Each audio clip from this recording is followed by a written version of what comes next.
লাচ্ছা সিমুই তো বেশ কয়েকবার খেয়েছি, তবে আজকের খাওয়া লাচ্ছা সিমুইটা ছিল সবথেকে বেস্ট আমার খাওয়া।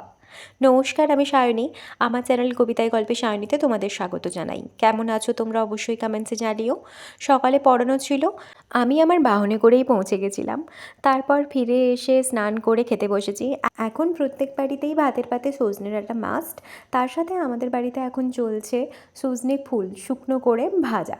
দারুণ খেতে হয়, এটা জমিয়ে রাখি লাস্টে খাবার জন্য আবার।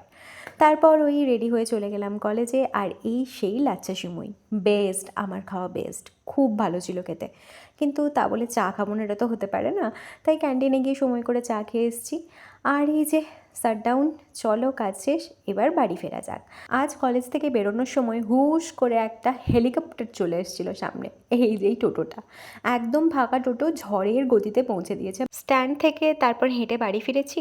তারপর এই যে রাস্তায় গল্প করতে করতে পুরো সন্ধে হয়ে গেছে।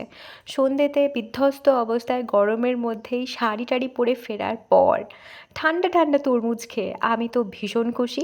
আর তরমুজ এমনিতেই ফেভারিট, তার মধ্যে যদি এরম ঠান্ডা ঠান্ডা গরমের মধ্যে হয় তাহলে তো কথাই নেই।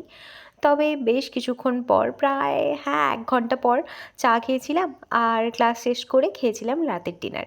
এই ছিল আজকের ভিডিও, দেখা হবে পরের কোনো ভিডিওতে। আজকের মতো এলাম।